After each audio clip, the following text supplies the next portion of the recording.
Hello everyone, let's talk about rational exponents and radical expressions. When we say rational exponents, these are actually exponents that are fractions, and those expressions containing rational exponents or fractional exponents can also be transformed into radical expressions. So, for example, we have here, let us say, x raised to the power of 1/2 times x raised to the power of 3/2. So, you can see that the exponents of this base x is a fraction, which is 1/2, multiplied by another expression, which is x raised to the power of 3/2 or 3/2. So applying the law of exponent, since they have the same base, we just have to add the exponents 1/2 plus 3/2. So simplify, we have x raised to the power of, since you have similar fraction 1/2 plus 3/2, you just copy the denominator since they are similar and then add the numerator. So we have 3/2. So x raised to the power of 3/2. So that is how we simplify when we have fractional exponents. So how about number 2? Let us do number 2. So you have the expression 2x squared raised to the power of 1/3. It's the power of a product. So applying the law of exponent, we have now 2x raised to the power of 2 times multiply it by 1/3. So you have 2 raised to the power of 2 times 1/3, we have 2/3. 2x raised to the power of 2/3. Or, since you have the power of a product here, you distribute the exponent to each of the factors of the product. So you have 2 raised to the power of 2/3, and then you have x raised to the power of 2/3. Okay. Next, we have here 5 raised to the power of 1/2 times 5 raised to the power of 1/3. So applying the law of exponent, we have 5. You add the exponent, since they have the same base, you have 1/2 plus 1/3. But take note that you have dissimilar fractions, meaning fractions are not similar since they have different denominators. So you just have to make this a similar fraction first before adding it. So finding the LCD of the denominators, you have 2 and 3. So you have 6, and then 6 divided by 2 is 3 times 1, you have 3. And then plus, you have 6 divided by 3 is 2 times 1 is 2. So you have here now, final answer is 5 raised to the power of 5/6. Okay.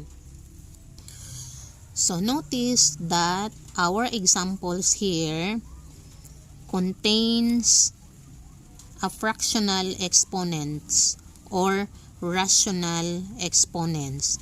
Now these expressions containing rational exponents can be converted into radical expressions. So how are we going to transform this into radical expressions?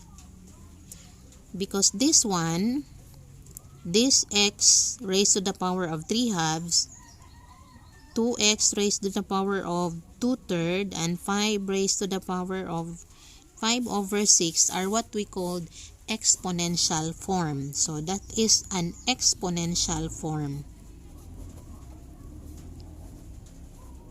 So how are we going to change that? Expressions in exponential forms can be changed into radical form. Okay. For example, we have in number 1, we have the expression x raised to the power of 3/2.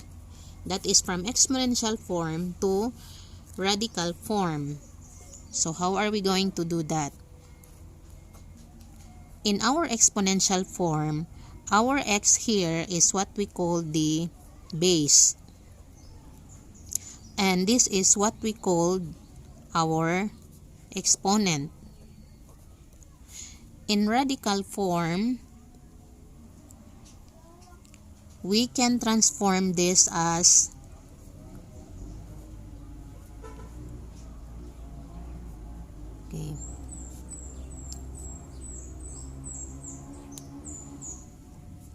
that one. So we have the square root of x cubed. So our base now will become the radicand.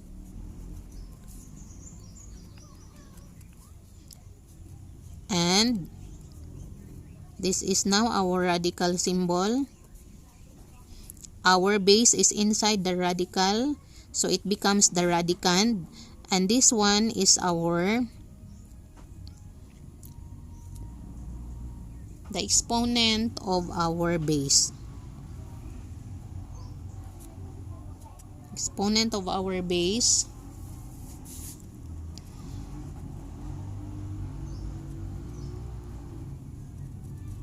The exponent of the base, this one. In our exponential form, the numerator is the exponent of the base. Or that is now in here, it is already the exponent of the base or the exponent of the radicand. So that becomes now the exponent of the radicand. And then the denominator is what we call the index. So that is what we call the index. But our index here, our denominator is 2. So we don't have to put 2 in here because it is understood that if we have the square root symbol or the radical symbol and we don't have any number written in this one portion, that means the square root. So this is read as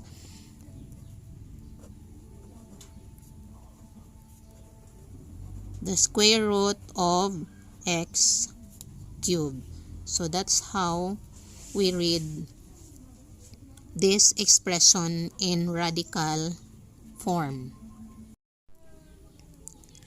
Examples, we have 3 raised to the power of 1/4. So if you have the fractional exponent 1/4, this is the exponential form.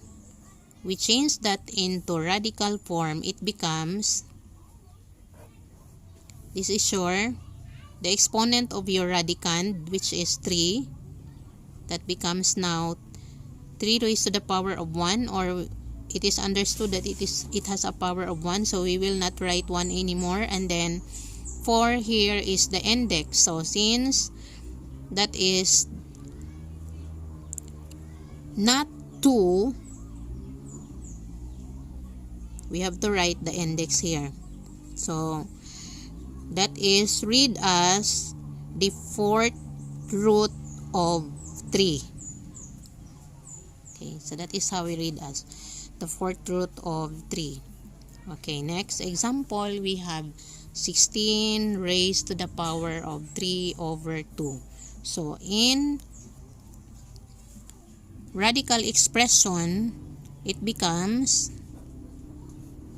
our index is 2, so that means that is the index, that is square root of 16, and our 3 here is the exponent of 16. Sometimes it is also written as the square root of 16 raised to the power of 3. Okay. So number 3 example, we have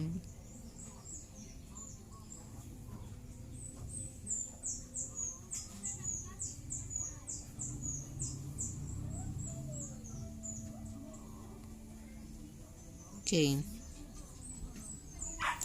So as you can see, it is written in a radical expression. So we will change this radical expression into exponential form. We have, so we can write this as 2. This is our index, so it means this is in the denominator. And then this is our exponent, so it is in the numerator. So we write this as 4 over 3 or 4/3. That is our exponential form of this radical form. Example number 4, we have the fifth root of 125. So in exponential form, we have 125 raised to the power of 1 over 5. So these are all clear. It is just easy to change the expression from exponential into radical and from radical to exponential. You just have to look at the index and the power of the base. Okay.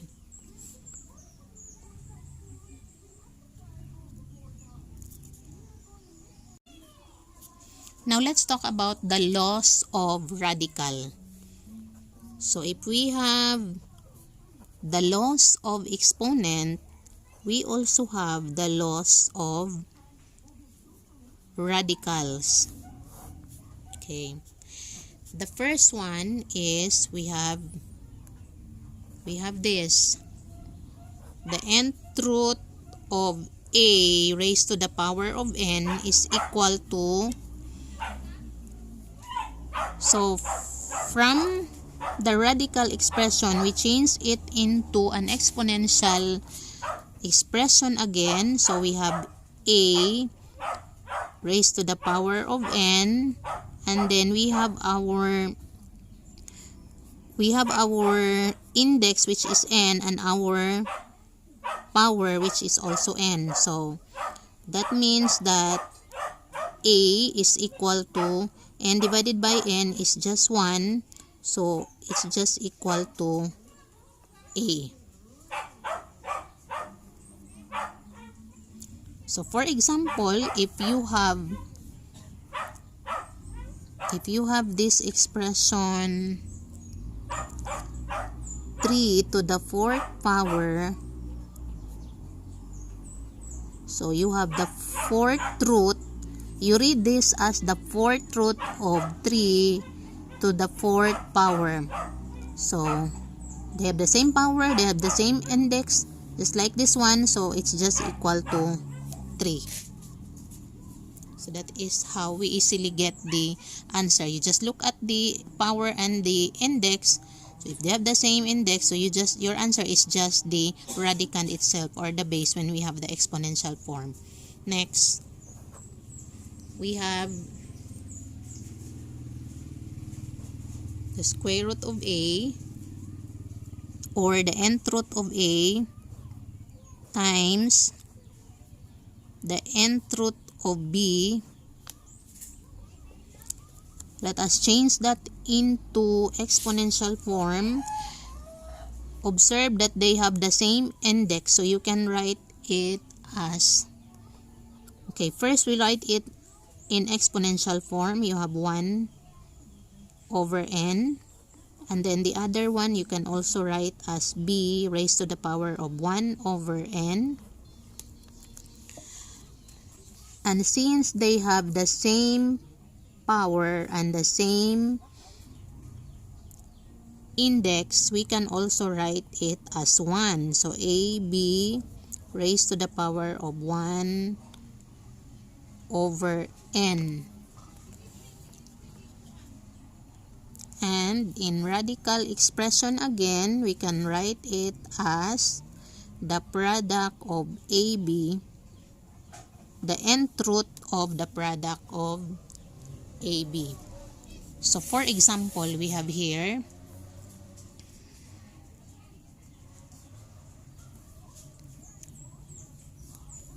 the cube root of 4 times the cube root of 2. We can write it as 4 raised to the power of 1/3 times 2 raised to the power of 1/3. And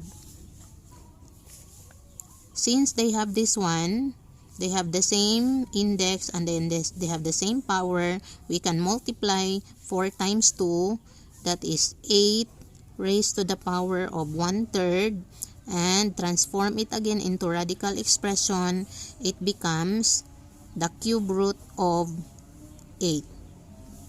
Now, the cube root of 8 is the number that when we multiply 3 times by itself will result to 8.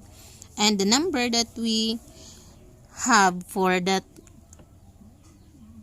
cube root of 8 is 2.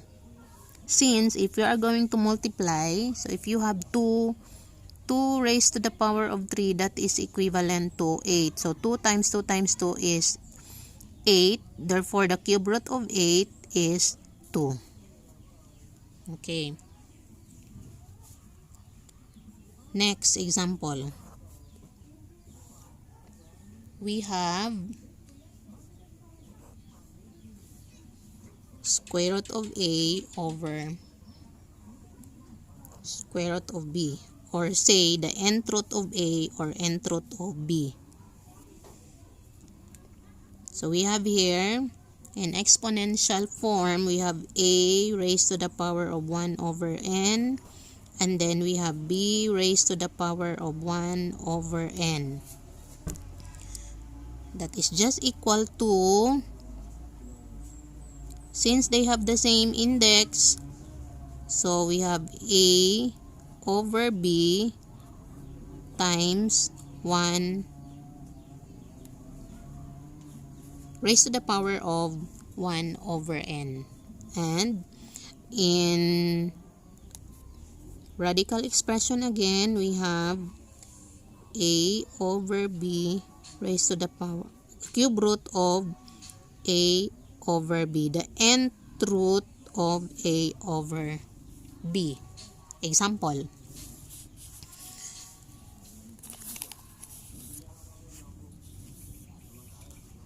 We have the square root of 4 divided by square root of 9. So, both have the same index, which is 2. Then we can write it as 4 raised to the power of 1/2 because our index is 2, understood to be 2. And then 9 raised to the power of 1/2. That is just equal to, since they have the same index, 4 over 9 raised to the power of 1/2. Then we can write it again in radical symbol. We have the square root of 4, the square root of 4 over 9. So we have now the square root of 4. There is a number which 4 is a perfect square, so we have the square root of 4 is 2 and the square root of 9 is 3. So our answer is 2/3. Number 4.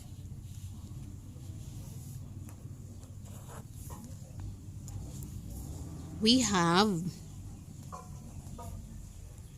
the nth root of the nth root of a. So you have the double root. That means that we have to make this one into exponential form first. So you have the nth root of a raised to the power of 1 over n. Then next, simplify again. A times 1 over n. You have the nth root, that is 1 over m. Then we can write it as, applying the law of exponent, we have a multiply the exponent, 1 times 1 is 1, and then n times m, n times n, or m times n. Okay. So our answer here is the nth root of a. That's how we get the root of the given expression. Example, we have, if we have the square root of the cube root of 6. Okay, you have the cube root of 6, square root of the cube root of 6. So first thing that we are going to do, simplify first what is inside the radicand. Our radicand here is, the first one, we have 6 raised to the power of 1/3.